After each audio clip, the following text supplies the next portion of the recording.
अस्सलाम वालेकुम दोस्तों, मेरा नाम है असीब शफ़क़त और आप देख रहे हैं हंसी टीवी। दोस्तों, किसी भी दीन को ना मानने वाले एथियस्ट जिनका मानना है कि इंसान का पैदा होना और फिर मर जाना महज एक इत्तफाक है, जैसे दुनिया के बाकी जानवर, पौधे और कायनात की हर चीज़ कर रही है, बल्कि कई गैर मुस्लिम भी हमेशा एक सवाल को हथियार के तौर पर मुसलमानों को गुमराह करने के लिए हमेशा उनसे करते रहते हैं कि इस कायनात को पैदा करने से पहले जब कोई भी जिंदा चीज़ मौजूद नहीं थी तब अल्लाह ताला क्या कर रहा था।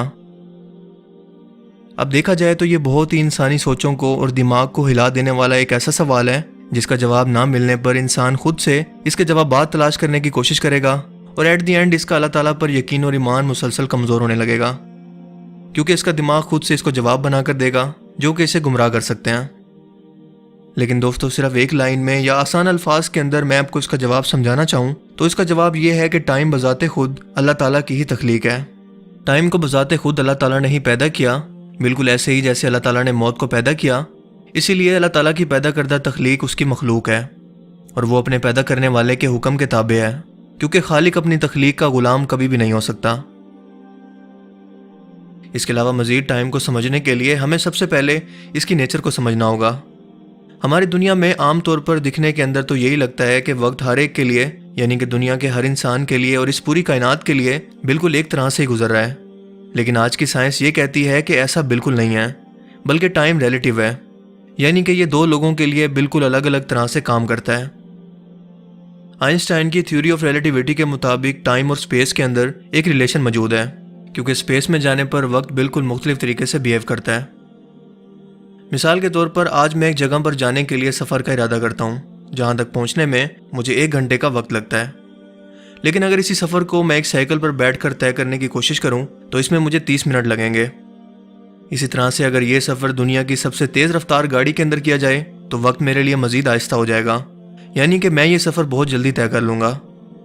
इसी तरह से अगर मैं ये सफ़र जहाज़ पर करूँ तो मेरे लिए टाइम और कम हो जाएगा, और यही सीक्वेंस अगर मैं बरकरार रखूँ तो दुनिया की सबसे तेज़ रफ्तार यानी स्पीड ऑफ लाइट से सफ़र करूँ तो मेरे लिए वक्त मुकम्मल तौर पर बिल्कुल रुक जाएगा।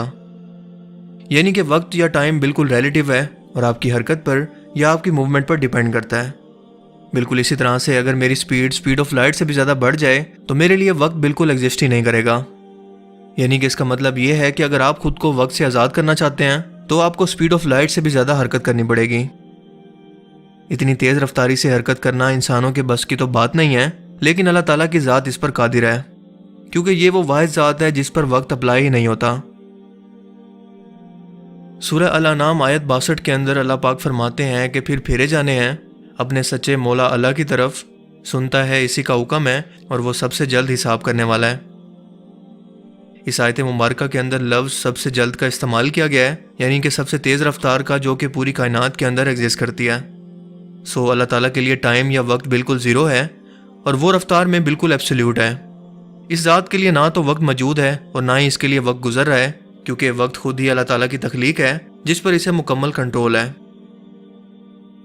हम सिर्फ इंसान वक्त को महसूस करते हैं क्योंकि वक्त ने हमें महदूद कर दिया है, और अगर ऐसा ना हो तो कोई भी इंसान कभी ना मरता, ना इसकी उम्र गुजरती।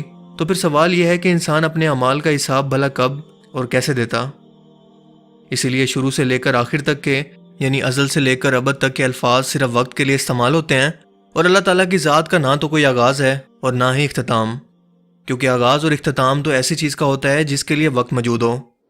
सो लॉजिकली ये सवाल ही गलत हो जाता है कि अल्लाह ताला इस कायनात को पैदा करने से पहले क्या कर रहा था। जब हम वक्त को गुजरता हुआ महसूस कर रहे हैं, इसका मतलब है कि हम पास्ट से प्रेजेंट और फिर फ्यूचर में जा रहे हैं। अगर हर एक मूवमेंट को एक तस्वीर की सूरत में एक सीरीज़ के अंदर जोड़ा जाए तो वो एक मूवमेंट या वीडियो क्लिप बनता है। जैसे कि हम इंसान ज़मीन पर तस्वीरों को जोड़कर इन्हें हर सेकंड के अंदर 30 या 60 मरतबा दिखाकर इसे एक वीडियो के अंदर बदल देते हैं। इसी तरह ज़मीन का हर लम्हा और पूरी कायनात में गुजरने वाला हर लम्हा इस पूरी कायनात के आगाज़ से ही शुरू हुआ। यानी कि आसान अल्फाज में यूँ कहें कि वक्त का आगाज़ इस कायनात के आगाज़ के वक्त से ही हुआ। इस कायनात के बनने से पहले टाइम जैसी कोई चीज़ मौजूद ही नहीं थी। यानी कि दुनिया में भी हम इंसानों का टाइम गुजर रहा है, वो पास्ट तो बन रहा है लेकिन ख़त्म नहीं हो रहा। और इसी तरह से हमारा फ्यूचर भी मौजूद है, यानी कि ये समझें कि एक पूरा का पूरा रोड है जिसके दरमियान में हम मौजूद हैं। हमारे पीछे पास्ट है और हमारे सामने फ्यूचर मौजूद है। यानी कि हम वक्त की तरफ से कैद में हैं कि इस रोड पर गुजरते हुए हम सिर्फ सीधा आगे की तरफ ही हरकत करेंगे پیچھے نہیں جا سکتے۔ لیکن ایک ایسی ذات کے بارے میں سوچیں جس پر وقت بالکل اپلائی نہیں ہوتا، اور وہ ہمیں اس روڈ کے اوپر سے دیکھ رہا ہے۔ اس کی پہنچ ہمارے پاسٹ پر بھی ہے اور فیوچر پر بھی۔ اس کے سامنے ہمارا سب کچھ موجود ہے، کیونکہ اس ذات کے لیے وقت موجود ہی نہیں ہے اور نہ ہی ایگزسٹ کرتا ہے۔ اور یہی وجہ ہے کہ اللہ تعالیٰ ہمارے ماضی، ہمارے مستقبل اور ہمارے حال تینوں سے واقف ہیں۔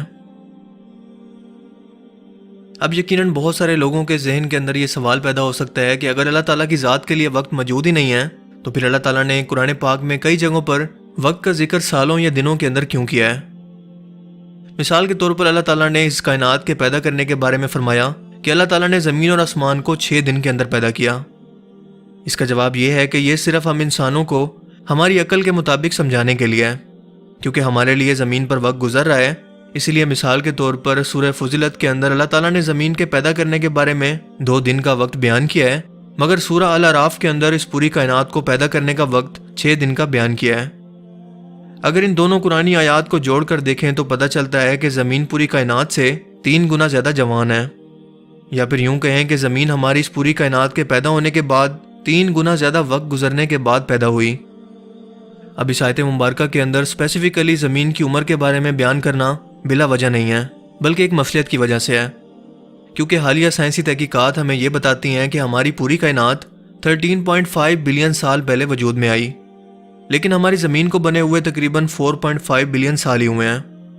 جب ہمارا سولر سسٹم اور زمین پتھروں اور دوسرے شہاب ثاقب کے ٹکراؤ کے بعد بننے لگے، آپ کو بتاتا چلوں کہ سائنٹسٹ اس سے پہلے یہ مانتے تھے کہ ہماری زمین تقریباً 30 ملین سال پرانی ہے، لیکن زمین کی اندرونی تہہ جسے ہم مینٹل کہتے ہیں، اس سے ملنے والے نمونوں کے جب ٹیسٹ کیے گئے تو ہمیں پتہ چلا کہ ہم انسان کس قدر غلط تھے، کیونکہ ہماری ارتھ کی ایکچوئل عمر تقریباً 4.5 بلین سال بنتی ہے۔